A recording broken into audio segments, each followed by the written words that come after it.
Bienvenidos estudiantes de Orientación para la Vida de primer año de bachillerato sección A y B. Este día vamos a empezar un nuevo contenido y también vamos a iniciar rotulando nuestra unidad número 3, que se llama Resolviendo conflictos. En esta ocasión vamos a tener como contenido funciones y elementos del conflicto. ¿Cuál es el indicador de logros? Identifica y explica correctamente los elementos y funciones que configuran un conflicto, mostrando interés por comprender la complejidad de los mismos. ¿Pero qué es un conflicto?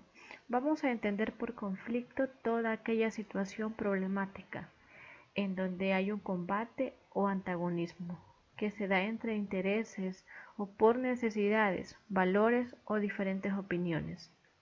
Las personas experimentan frustraciones y emociones negativas. Dentro del conflicto surgen diferentes emociones que pueden ser negativas cuando el conflicto sucede a diferentes escalas, es decir, cuando se experimentan gritos, amenazas o miedos. Es importante que nosotros tengamos o desarrollemos habilidades sociales y emocionales que permitan la resolución adecuada del conflicto. Cuando se da un conflicto hay que tener bien claro que hay 4 áreas que se ven involucradas: el área psicológica, el área fisiológica, el área social y estructural. Cuando hablamos del área psicológica, este es percibido como una situación difícil y poco placentera para la persona, que provoca experiencias estresantes. Las personas reaccionan de diferente manera, de acuerdo a la percepción o subjetividad que cada persona tiene del problema.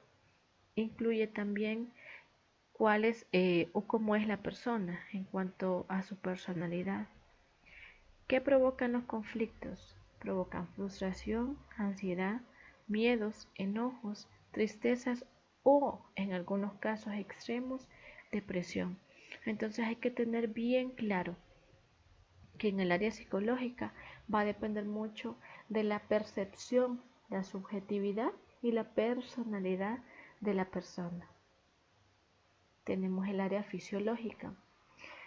Partamos del hecho de que cuando existe un enfrentamiento, el individuo va generando ciertos niveles o ciertas respuestas a nivel fisiológico, es decir, en su cuerpo se activan diferentes procesos.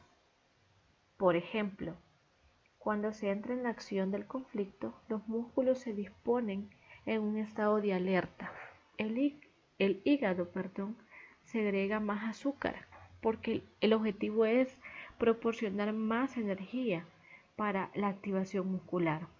Las glándulas suprarrenales segregan adrenalina, lo que genera cierta actividad motora que se contrae para entrar en acción.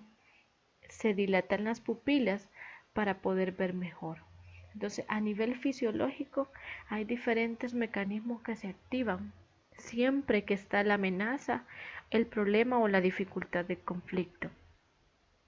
A nivel social, desde un punto de vista social, se percibe un conflicto desde 2 puntos o desde 2 vías. Primero, la competencia. Se enseñan en los países capitalistas, en donde podemos ver que las personas están orientadas a que compitan por metas y recursos, lo que produce personas exitosas, ganadoras o personas fracasadas y perdedoras. Entonces, desde un punto de vista social, a las personas como las entrenan para que compitan por alcanzar una meta. Pero si estas no se cumplen, entonces ahí es donde surge el fracaso y las personas se perciben como perdedoras. Otro aspecto muy importante es la cooperación.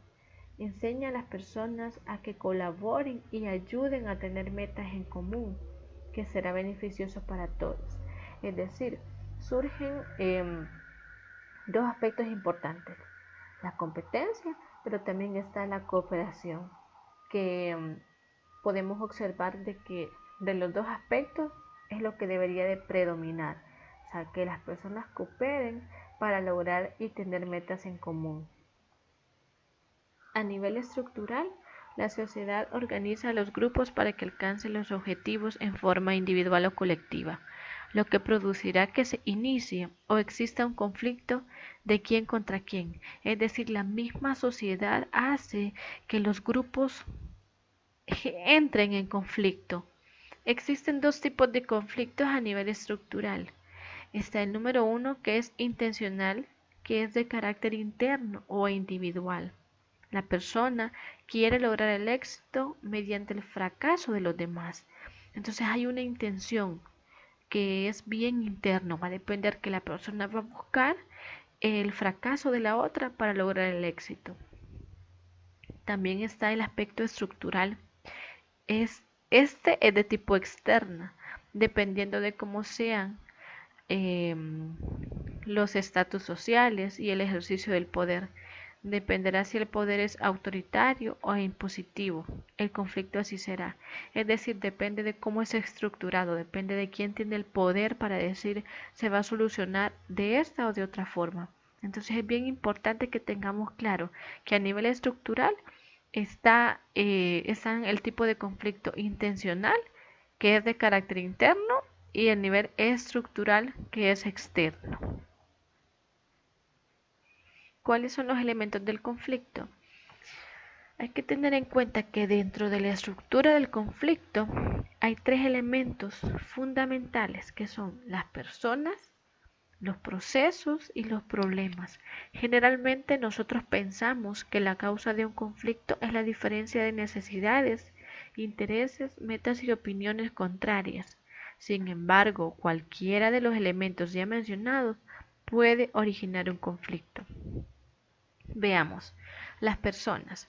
Es importante que tengamos claro que cuando existe un conflicto vamos a reconocer directamente cuántas personas están involucradas, cuántos ejercen una influencia indirecta en el proceso y el resultado del conflicto. Cada parte tiene sus valores, necesidades, intereses y opiniones. Es bien importante que sepamos y que reconozcamos que dentro del conflicto están las personas y cada una va a experimentar emociones y sentimientos totalmente diferentes a las demás personas. Entonces esta parte es bien importante que la podamos comprender porque está ligado mucho a las percepciones y a la personalidad de cada uno. Es decir, todas las personas van a reaccionar de diferente forma ante un conflicto. Ahora veamos los procesos. Es la forma de cómo se desarrolla el conflicto y cómo las personas tratan de resolverlo. Es bien importante que conozcamos que influyen, por ejemplo, quién tiene la autoridad o más influencia entre las partes, es decir, quién está haciendo más presión, más influencia para resolver el conflicto. También tenemos la comunicación. A medida que avanza el conflicto, surgen las palabras fuertes, los gritos, los insultos y las amenazas. Entonces hay que tener bien en cuenta esto, que aquí es muy importante la forma de cómo vamos a resolver el conflicto. Sabemos y tenemos bien claro que una vez esté el conflicto, luego surgen mayores dificultades porque ya hay una amenaza, ya hay un insulto, ya están los gritos presentes. Entonces hay que tener bien claro ese aspecto. También tenemos el problema. Cuando hay un conflicto se debe tener claro el problema para resolverlo.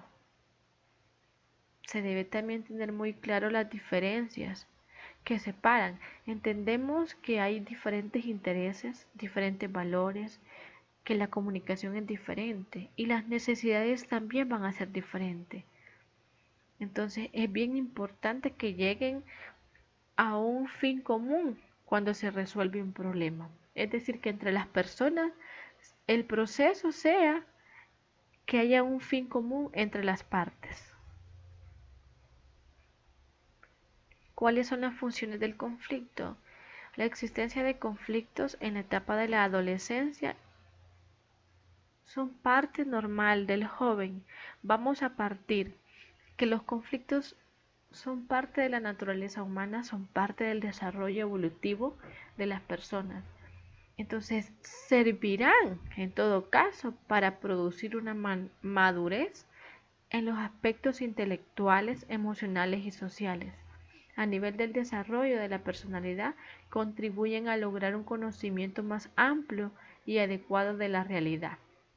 Aprender métodos para utilizar recursos que servirán para aplicarlos a la vida diaria. Es decir, que cuando se resuelve un conflicto se va a incrementar el nivel de la madurez en la persona, en el adolescente, en el joven, y también le va a permitir ver la realidad de una mejor forma, desarrollar el carácter con firmeza, enfrentar la vida con mayor responsabilidad, prepararse para la siguiente etapa evolutiva de la vida, separar los problemas de las personas y, sobre todo, aprender a ser tolerantes. Utilizar la negociación como medio de solución de conflictos. Va también a enseñar a canalizar adecuadamente las emociones. Poner en práctica la empatía para resolver conflictos. También hacer uso de conductas sencillas y concretas para tener una comunicación firme y efectiva. A nivel de grupos sociales, es importante que esos conflictos van a proporcionar la identidad, va a proporcionar la unión del grupo.